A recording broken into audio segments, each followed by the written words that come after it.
Hello दोस्तों, आप कैसे हैं। मैं उम्मीद करता हूं कि आप लोग अच्छे होंगे। तो दोस्तों, आज है 31 मई 2025 और आज के जो भी महत्वपूर्ण करंट अफेयर है इसे हम लोग पढ़ने के प्रयास करेंगे। दोस्तों, जैसा कि आपको पता है कि 2025 में बहुत सारे एग्ज़ाम्स हो रहे हैं और इन सारे एग्ज़ाम्स के लिए करंट अफेयर का एक सबसे बड़ा रोल होता है जो आपके एग्ज़ाम्स में रिजल्ट को निर्धारित करता है। तो दोस्तों, चलिए क्लास को स्टार्ट करते हैं और इसका पहला क्वेश्चन को देखने के प्रयास करेंगे। यदि आपको इसका आंसर पता है तो अपने साथ एक नोटपैड और पेन लेकर बैठ जाएं और अपने आंसर को आप उसमें लिखते जाएं और आप अंत में यह चेक कर सकते हैं कि आपको इनमें से कितने सारे आंसर सही हुए हैं। अन्यथा दोस्तों, आप इसका आंसर हमारे साथ देते चलेंगे। तो चलिए इसका पहला क्वेश्चन को देखने के प्रयास करते हैं। तो आइए दोस्तों, जैसा कि आप जानते हैं कि क्लास स्टार्ट करने से पहले हम लोग एक दिन पहले के जो भी करंट अफेयर को पढ़ा है उसे एक बार रैपिड में रिवीजन करते हैं, ठीक है। उसके बाद हम लोग सब 31 मई के करंट अफेयर को पढ़ने की प्रयास करेंगे। तो दोस्तों, चलिए सबसे पहले देखते हैं कि हम लोगों ने 30 मई को क्या क्या हम लोगों ने पढ़ा है, उसे एक बार तेज़ी से रिवीजन कर लेते हैं। तो आइए दोस्तों, देख सकते हैं कि भारत सरकार के द्वारा स्वदेशी पश्चिमी पीढ़ी के लड़ाकू विमान के विकास के लिए किस परियोजनाओं को मंजूरी दी गई है, ठीक है। देख सकते हैं कि which project has been approved by government of India for development of indigenous 5th generation fighter aircraft, ठीक है। तो देख सकते हैं कि एडवांस मीडियम कॉम्पैक्ट एयरक्राफ्ट के लिए मंजूरी दे दी गई, ठीक है। तो इस बात को आपको ध्यान में रखना है। तो चलिए आगे और देखते हैं। तो दोस्तों, यहाँ देख सकते हैं कि हाल ही में किस संस्थान ने स्कूलों में शुगर बोर्ड बनाने का निर्देश दिया, ठीक है। देख सकते हैं कि which institute has recently instructed to form sugar board in school, ठीक है। देख सकते हैं कि सीबीएसई बोर्ड ने, कौन था, सीबीएसई बोर्ड ने इसे दिया है, ठीक है। इस बात को आपको ध्यान रखना है। देख सकते हैं कि हाल ही में चर्चा में रहा ई हंसा क्या है, ठीक है। तो what is the E Hansa which has been in new recently, तो एक क्या है, तो इलेक्ट्रिक ट्रेलर विमान है, ठीक है। इस बात को आपको ध्यान रखना है। दोस्तों, आगे देख सकते हैं कि रेल नेटवर्क से जुड़ने वाला पूर्वोत्तर भारत की चौथी राज्य की राजधानी कौन बनी, ठीक है। देख सकते हैं कि which state capital has become the 4th state capital of the north eastern state to be connected by rail network, ठीक है। तो देख सकते हैं कौन है, तो आइजोल बनी है, ठीक है। तो आप इसको ध्यान में रखेंगे। दोस्तों, आगे देख सकते हैं, ठीक है, उत्तराखंड के निम्न में से किन स्थानों में आदि शंकराचार्य की प्रतिमा स्थापित की जाएगी, ठीक है। तो in which of the following place of Uttarakhand will the statue of Adi Shankaracharya B install, ठीक है। देख सकते हैं इससे केदारनाथ, बद्रीनाथ और उत्तर मान्यानी के ज्योति मठ में इसको किया जाएगा, ठीक है। इस बात को आपको ध्यान में रखना है। तो दोस्तों, चलिए आगे और देखते हैं इसमें। तो दोस्तों, देख सकते हैं, ठीक है, कि हाल ही में किस देश ने भारतीय पर्यटकों के लिए वीज़ा फ्री प्रवेश की पेशकश की, ठीक है। तो which country has recently offer visa free entry for Indian tourist, ठीक है। तो देख सकते ऑप्शन है फिलीपींस। कहाँ, तो फिलीपींस देश ने अपने यहाँ जो भारतीय पर्यटकों के लिए फ्री में वीज़ा को पेशकश किया, ठीक है। इस बात को आपको देख सकते हैं। दोस्तों, नेक्स्ट देख सकते हैं किसके नेतृत्व में भारत की वायु सुरक्षा को मजबूत बनाने के उद्देश्य से प्रोजेक्ट कुशा को शुरू किया गया। देख सकते हैं कि under whose leadership project Kusha has been started with the aim of the strengthening India air security, ठीक है। तो DRDO के द्वारा इसे किया गया, ठीक है। तो इस बात को ध्यान में आप रखेंगे। दोस्तों, यहाँ नेक्स्ट क्वेश्चन को देख सकते हैं कि अमेरिकन म्यूजिक अवार्ड जीतने वाली पहली भारतीय मूल की संगीतकार बन गई, ठीक है। देख सकते हैं कि who among the following has become the first Indian origin musician to win the American music award, ठीक है। देख सकते हैं कि राजा कुमारी, क्या है, तो राजा कुमारी बनी है। उसके बाद देख सकते हैं कि संयुक्त राष्ट्र के द्वारा कितने भारतीय शांति रक्षकों को डेक हैमर सॉल्ट मेडल से सम्मानित करने की घोषणा की गई। देख सकते हैं कि how many Indians peace keeper have been announced to be award the Dag Hammarskjold medal by the United Nation, तो इसे 2 लोगों को देने के लिए घोषणा किया गया, ठीक है। इस बात को आपको ध्यान में रखना है। दोस्तों, आगे देख सकते हैं, ठीक है, बातें हो रही, ठीक है, कि किस बॉलीवुड अभिनेत्री को यूरेका फॉक्स का ब्रांड एम्बेसडर नियुक्त किया गया, ठीक है। देख सकते हैं कि which Bollywood actress has been appointed as the brand ambassador of Eureka Forbes, तो आलिया भट्ट को किया गया, ठीक है। इसे ध्यान रखेंगे आप। दोस्तों, आगे देखेंगे किस पूर्व क्रिकेटर को, दोस्तों यहाँ पर आलिया भट्ट नहीं है, यहाँ पर श्रद्धा कपूर है, ठीक है। आप इसको श्रद्धा कपूर को ध्यान रखिएगा। दोस्तों, यहाँ पर देख सकते हैं अगला क्वेश्चन है, यहाँ पर देख सकते हैं कि किस पूर्व क्रिकेटर को कर्नाटक वन विभाग और वन जीव संरक्षण का ब्रांड एम्बेसडर नियुक्ति किया गया, ठीक है। देख सकते हैं कि which former cricketer has been appointed as the brand ambassador of Karnataka forest department and wildlife conservation. ठीक है, देख सकते हैं कि इसे अनिल कुंबले को जो किया गया। ठीक है, इस बात को आपको ध्यान में रखना है। तो दोस्तों इस प्रकार से हम लोगों ने जो अभी 30 मई के करंट अफेयर को पढ़ा था यहाँ पर तेज़ी से रिविजन कर लिए। ठीक है, तो चलिए अब हम 31 मई के जो भी महत्वपूर्ण करंट अफेयर है उसे पढ़ने के प्रयास करते हैं। तो आइए दोस्तों, देख सकते हैं 31 मई 2025 के करंट अफेयर को हम लोग यहाँ से पढ़ना शुरुआत करते हैं। और यदि आपको इसके आंसर पता है तो अपने साथ एक नोट पैड और पेन लेकर बैठ जाएं और अपने आंसर को आप उसमें लिखते जाएं। और आप अंत में यह चेक कर सकते हैं कि आपको इनमें से कितने सारे आंसर सही हुए हैं। अन्यथा दोस्तों आप इसके आंसर हमारे साथ देते चलेंगे। तो चलिए इसका पहला क्वेश्चन को देखते हैं। दोस्तों देख सकते हैं कि लद्दाख में 2019 से कितने वर्षों तक रहने वाले नागरिकों को मूल निवासी माना जाएगा। ठीक है, देख सकते हैं कि citizen who have live in Ladakh for how many years from 2029 will be considered as native। ठीक है, देख सकते हैं कि 15 वर्ष, 12 वर्ष, 13 वर्ष और 14 वर्ष। तो आप इसका आंसर देने की कोशिश करेंगे। तो देखिए दोस्तों, यदि कोई व्यक्ति 2019 से लद्दाख में अगर रह रहा है और तो 15 वर्षों से, तो उसे क्या वहाँ के जो मूल निवासी माना जाएगा। ठीक है, इस बात को आपको ध्यान में रखना है। तो चलिए और हम सब नेक्स्ट क्वेश्चन को देखते हैं। दोस्तों यहाँ पर डिस्कशन थोड़ा देख सकते हैं। इसके बारे में बताया गया कि लद्दाख में 2019 से लगातार 15 वर्षों तक लद्दाख में रहने वाले नागरिकों को मूल निवासी का दर्जा दिया जाएगा। ठीक है, तो इसका मतलब है कि 2019 से लद्दाख में रहने वाले व्यक्ति यानी 34 मूल निवासी के रूप में मान्यता प्राप्त कर सकते हैं। ठीक है, और इसका उद्देश्य क्या है कि लद्दाख की सांस्कृतिक और सामाजिक पहचान को संरक्षित करना। ठीक है, देख सकते हैं कि 31 अक्टूबर 2019 को लद्दाख जम्मू कश्मीर से अलग होकर एक केंद्र शासित प्रदेश बना है। ठीक है, इस बात को भी आपको ध्यान में रखना है, जो आपके एग्जाम्स के पॉइंट ऑफ व्यू से काफ़ी इंपॉर्टेंट है। तो चलिए और इसमें हम कुछ और महत्वपूर्ण फैक्ट को देखने के प्रयास करते हैं। तो दोस्तों देख सकते हैं यहाँ पर लद्दाख के बारे में बातें। और ठीक है कि राजधानी लेह है और यहाँ के उपराज्यपाल BD मिश्रा हैं।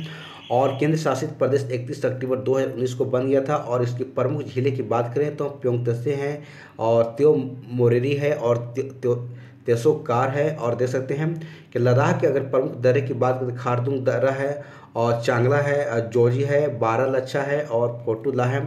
ये तमाम यहाँ के दर्रे हैं जो आपके एग्जाम्स के लिए काफ़ी यहाँ से पूछे जाते हैं। दोस्तों आगे देख सकते हैं GI टैग की बात करें तो लद्दाख को अगर पश्मीना हो गया, लद्दाख खुबानी हो गया और लद्दाख लकड़ी नक्काशी को यहाँ के, और यहाँ देख सकते हैं लद्दाख सिबक थोर यहाँ के जो है GI टैग दिया गया। ठीक है, तो ये तमाम फैक्ट आपके लिए काफ़ी इंपॉर्टेंट है। इसे आपको एक बार 2 बार पढ़ के अपने तरीके से इसको याद कर जाइएगा। ठीक है, तो चलिए नेक्स्ट क्वेश्चन को देखते हैं। तो आइए दोस्तों देख सकते नेक्स्ट क्वेश्चन देखिए, सौर ऊर्जा से अपनी मांग पूरी करने वाला देश का पहला जिला कौन बना। ठीक है, सौर ऊर्जा से अपनी ऊर्जा मांग पूरी करने वाला देश का पहला जिला कौन बना। ठीक है, तो which district has become the first district in the country to meet its energy demand for solar energy. ठीक है, तो ऑप्शन है दीप है, बैतूल है, मेहसाना है और देहरादून है। तो आप इसका आंसर देने की कोशिश करेंगे। तो देखिए, तो सौर ऊर्जा से अपनी ऊर्जा मांग पूरी करने वाला देश का पहला जिला बना दीप बना। कौन? तो दीप बना है। इसे आपको ध्यान में रखना है।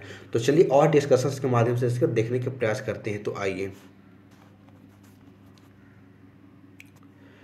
दोस्तों देख सकते हैं केंद्र शासित प्रदेश दादर और नागर हवेली तथा दमन और दीप, जो कि दीप जिला का पहला ऐसा जिला बन गया है जो कि अपनी बिजली की मांग पूरी तरह से सौर ऊर्जा से पूरी करता है। ठीक है, देख सकते हैं कि अगर और बात करें तो PM सूर्य घर मुफ्त बिजली योजना के बारे में थोड़ा समझेंगे तो प्रधानमंत्री नरेंद्र मोदी ने फरवरी 2024 को PM सूर्य घर मुफ्त बिजली योजना को औपचारिक रूप से शुभारंभ किया था। ठीक है, तो तमाम बातें को भी ध्यान में रखना है आपको। ठीक है, और देखते हैं इसमें और क्या बातें बताई गई हैं। दोस्तों कुछ इंपॉर्टेंट फैक्ट है, इसको भी देख लेते हैं कि भारत के पहले जीन संपादित भेड़ को किसने बनाया है। तो आप इसके पहले मैं बताया भी था आपको कि जम्मू कश्मीर, जो कि वहाँ पर विश्वविद्यालय के द्वारा उसे तैयार किया गया है।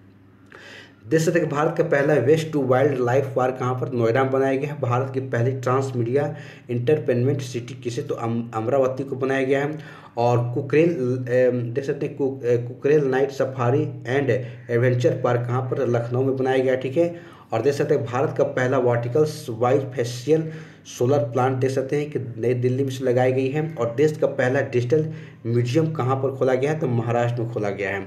दोस्तों आगे देख सकते हैं कि AI से निर्मित भारत की पहली हिंदी गायिका और मॉडल कौन बनी है, तो माया बनी है। ठीक है, आगे देखें कि भारत का पहला वेटलैंड शहर उदयपुर और इंदौर को बनाया गया है। ठीक है, तो तमाम जो फैक्ट है आपके एग्जाम्स के पॉइंट ऑफ व्यू से काफ़ी इंपॉर्टेंट है, इसे आप याद कर जाएंगे। दोस्तों आगे देख सकते हैं कि भारत की पहली अगर ट्रैफिक अगर लाइट फ्री सिटी की बात की जाए तो कोटा है। ठीक है, और उबर ने भारत की पहली जल परिवहन सेवा कहाँ शुरू की, तो श्रीनगर में की है। और भारत के पहले ग्रीन हाइड्रोजन फ्यूल स्टेशन का उद्घाटन कहाँ पर किया गया, तो लेह लद्दाख में किया गया है। और आगे देख सकते हैं कि भारत की पहली सोलर सिटी कहाँ पर, सांची में है। और भारत का पहला CO2 से मेथनॉल प्लांट जो कि प्लांट कहाँ पायलट प्लांट कहाँ पर प्रस्तावित है, तब पुणे में प्रस्तावित है। दोस्तों काफ़ी इंपॉर्टेंट फैक्ट है, इसे आपको याद करने के प्रयास करेंगे। ठीक है, तो चलिए नेक्स्ट क्वेश्चन को देखते हैं। तो आइए दोस्तों देख सकते हैं कि एशियाई भारोत्तोलन चैंपियनशिप 2026 की मेजबानी कौन करेगा। ठीक है, तो who will host the Asian weightlifting championship 2026। तो ऑप्शन है कि दीप है, दिल्ली है, पटना है और अहमदाबाद है। तो आप इसका आंसर बताने के प्रयास करेंगे।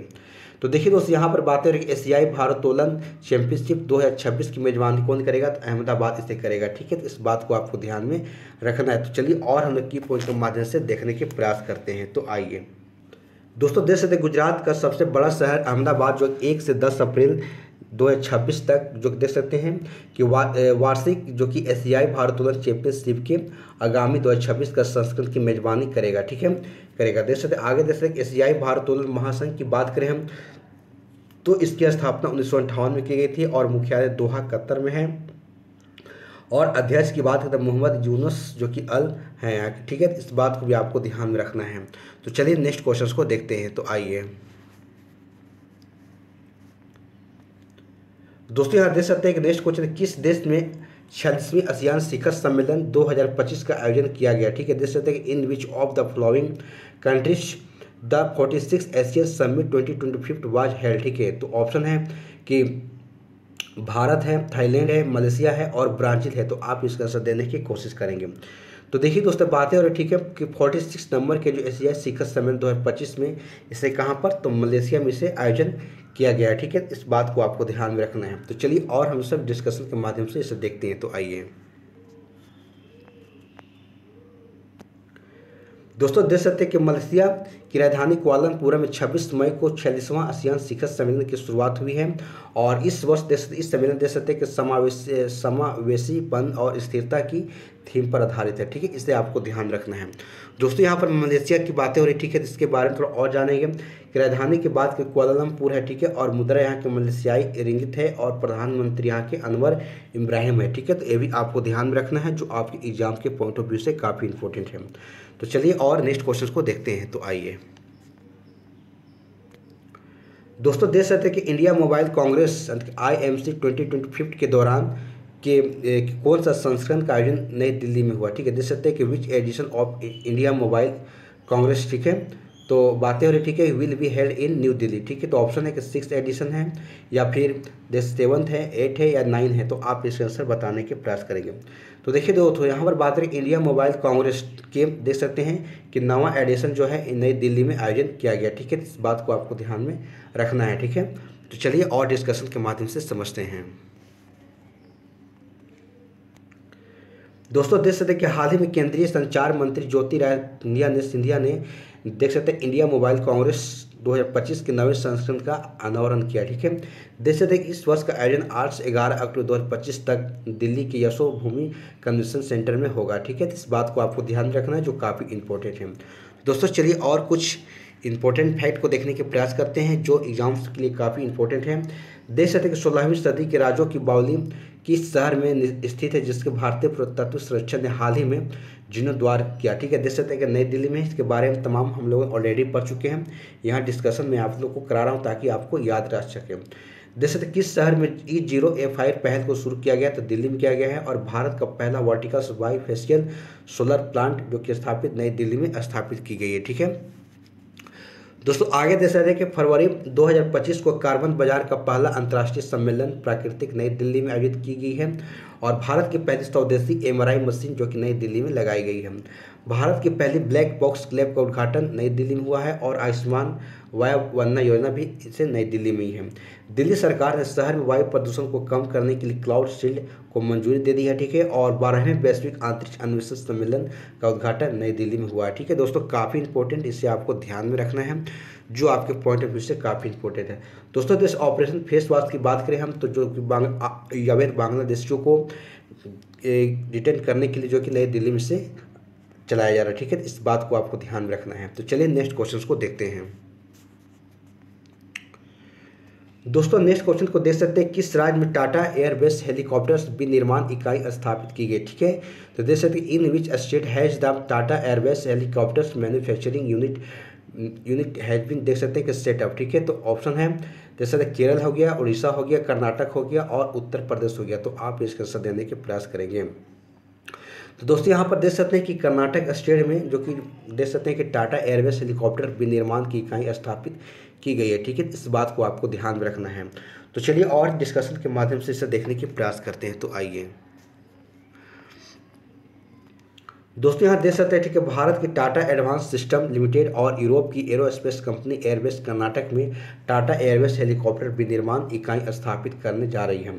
यह इकाई कोलार जिले के बेमगल औद्योगिक क्षेत्र में बनाई जा रही है और संयंत्र में देख सकते हैं कि H125 हेलीकॉप्टर बनाए जाएंगे और यह यूनिट 2026 में शुरू हो सकती है, ठीक है। तो तमाम बातें को आपको ध्यान में रखना है, ठीक है, जो आपके एग्जाम्स के पॉइंट ऑफ व्यू से काफ़ी इंपॉर्टेंट है। तो चलिए और हम लोग से कुछ देखने का प्रयास करते हैं, इंपॉर्टेंट बातें क्या बताई जा रही है। तो दोस्तों यहाँ पर टाटा ग्रुप्स के बारे में थोड़ा सा देख लेते हैं कि इसकी स्थापना देख सकते हैं कि 1868 में जमशेदजी टाटा के द्वारा किया गया था और मुख्यालय मुंबई में है और इनके अध्यक्ष और प्रबंधक देख सकते हैं कि नागराजन चंद्रशेखर हैं और टाटा ट्रस्ट के जो अध्यक्ष है नोएल टाटा, ठीक है। तो आप इसको देख सकते हैं दोस्तों। टाटा की और कुछ इंपॉर्टेंट कंपनियां हैं, इसे भी हम देख लेते हैं। तो जैसे टाटा मोटर्स है, टाटा स्टील है, टाटा कंसल्टेंसी सर्विसेज है, टाटा पावर है, टाटा टेली सर्विसेज है, टाटा कम्युनिकेशन है, टाटा ग्लोबल है और देख सकते हैं, ठीक है, टाटा सन्स है, ठीक है दोस्तों। काफ़ी इंपॉर्टेंट है, इस सारे फैक्ट को आपको ध्यान में रखना है, जो एग्जाम्स में यहाँ से क्वेश्चंस पूछे जाते हैं, ठीक है। तो चलिए नेक्स्ट क्वेश्चंस को देखते हैं। तो आइए दोस्तों यहाँ देख सकते हैं, नेक्स्ट क्वेश्चन है कि हेनले एंड पार्टनर्स ने वेल्थ इंटेलिजेंस फॉर्म की रिपोर्ट के अनुसार भारत का सबसे धनी शहर कौन है, ठीक है। तो देख सकते हैं कि which is the wealthiest city is India as per the report by the wealth intelligence firm Henley and partner, ठीक है। तो ऑप्शन है कि बेंगलुरु है, दिल्ली है, मुंबई है और हैदराबाद है। तो आप इसका आंसर देने की कोशिश करेंगे।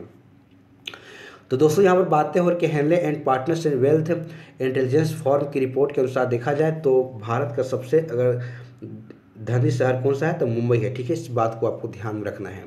तो दोस्तों चलिए और हम डिस्कशन के माध्यम से इसे फुल डिस्कशन करते हैं। तो आइए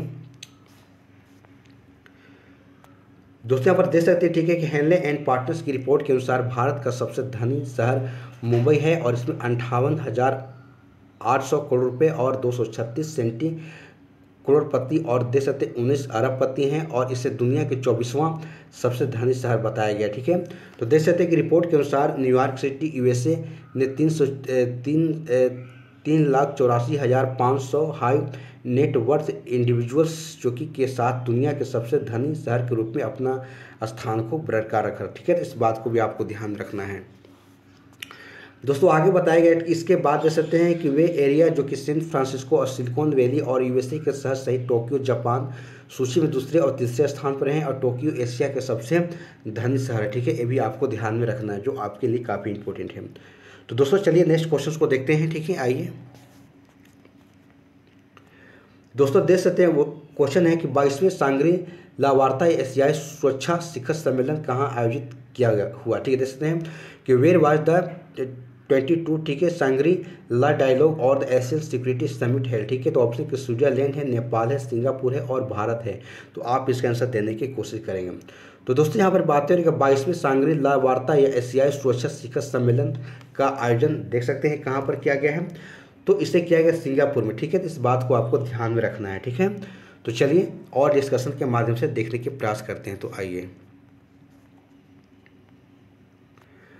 दोस्तों देख सकते हैं कि chief of defence staff CDS Anil Chauhan और देख सकते हैं कि 30 मई से 1 जून 2025 सिंगापुर में आयोजित होने वाले 22वीं सांग्री ला वार्ता एशियाई सुरक्षा शिखर सम्मेलन में भारत का प्रतिनिधि करेंगे। ठीक है, ध्यान रखेंगे।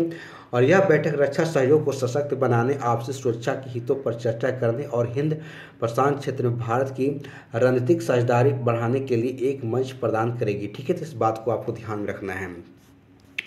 दोस्तों यहाँ पर सिंगापुर की बातें हो रही, ठीक है, तो सिंगापुर से संबंधित कुछ देख लेते हैं कि यहाँ का राष्ट्रपति कौन है, थर्मन शानमुगारतम है। ठीक है, और राजधानी की बात करें हम तो सिंगापुर है। ठीक है, और मुद्रा सिंगापुर डॉलर है और प्रधानमंत्री लॉरेंस बोंग है। ठीक है, तो ध्यान रखेंगे आप, एक काफ़ी आपके लिए इंपॉर्टेंट है। ठीक है, तो चलिए नेक्स्ट क्वेश्चन को देखते हैं। तो आइए दोस्तों, देख सकते हैं बोंग आइबियर ने भारत में किस अभिनेता को अपना नया ब्रांड एम्बेसडर बनाया। ठीक है, देख सकते हैं कि which actor has been appointed as the new brand ambassador of the बोंग आइबियर इन इंडिया। ठीक है, तो ऑप्शन आयुष्मान खुराना है, शाहरुख खान है, सलमान खान है और शाहिद कपूर है। तो आप इसका आंसर देने की कोशिश करेंगे। तो देखिए दोस्तों, बोंग आइबियर की बात करें हम तो आप देख सकते हैं कि इससे शाहिद कपूर को अपना जो कि ब्रांड एम्बेसडर बनाया है। ठीक है, इस बात को आपको ध्यान में रखना है। तो चलिए और हम सब डिस्कशन के माध्यम से इसे देखने के प्रयास करते हैं। तो आइए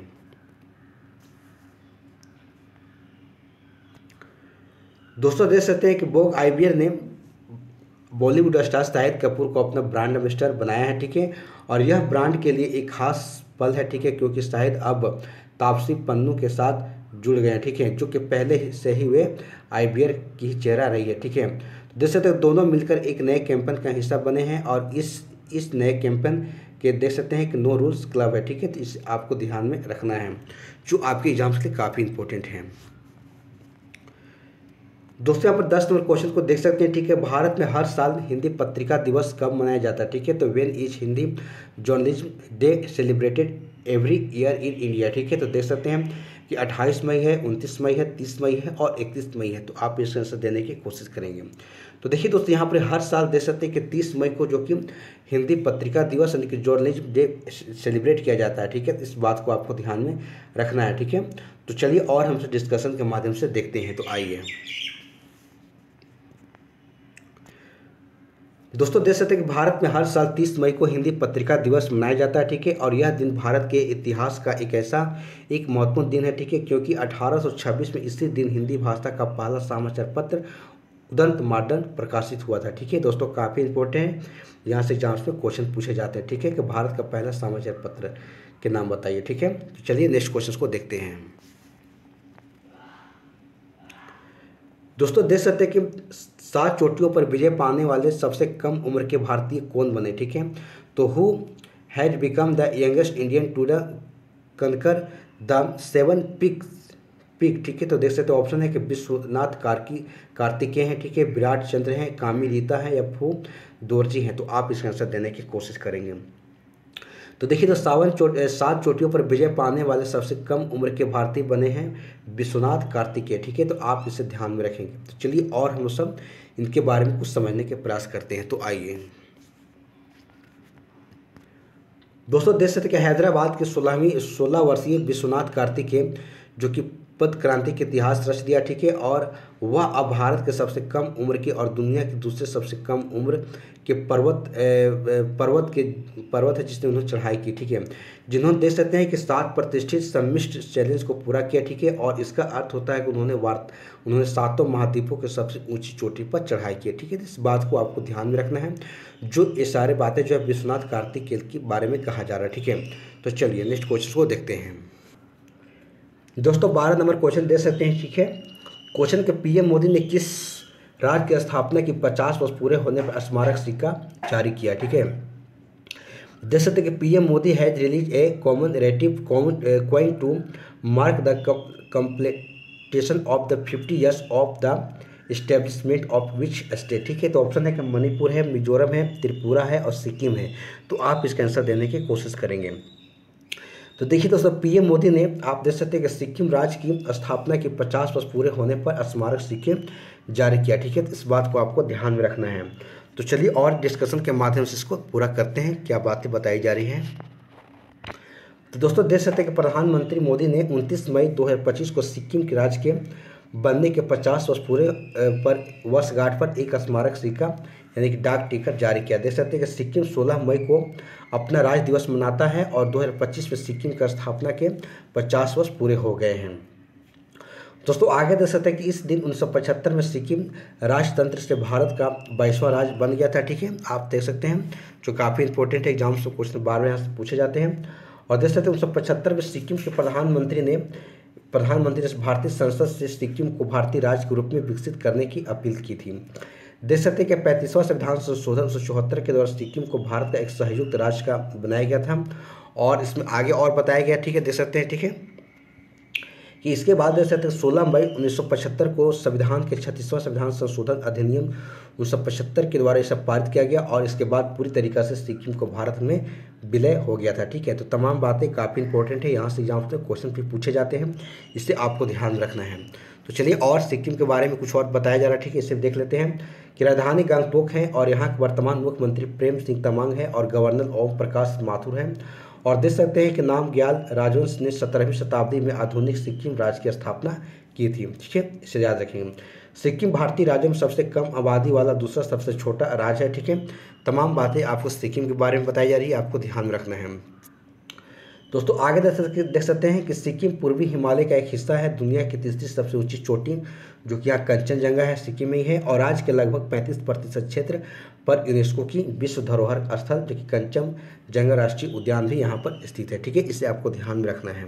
तो चलिए नेक्स्ट क्वेश्चन को देखते हैं। तो आइए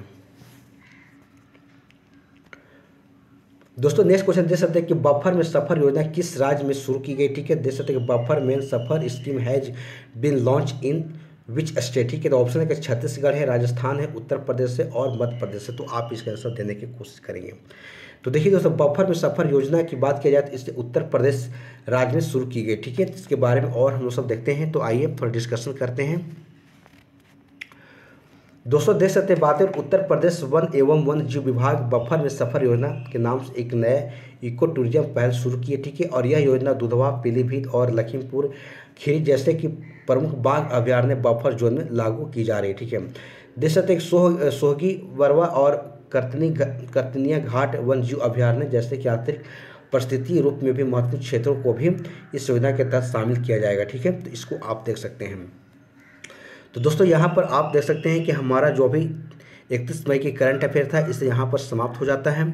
और यदि हमारा वीडियो आपको अच्छी लगी हो तो इससे लाइक शेयर जरूर कर दीजिएगा और यदि हमारे चैनल पर आप पहली बार आए हैं तो हमारे चैनल को सब्सक्राइब करके बेल आइकन घंटी को ऑन कर दीजिएगा। जब भी मैं वीडियो अपलोड करूँ तो इसकी नोटिफिकेशन आपके तक पहुँच सके। तो दोस्तों चलिए क्लास को यहीं पर समाप्त करते हैं। अगले दिन फिर एक नई करंट अफेयर के साथ हमारी आपके साथ मुलाकात होगी। तब तक के लिए आप इसे बार बार देखिए, प्रैक्टिस करें। ठीक है, और चलिए तो धन्यवाद। जय हिंद, जय भारत।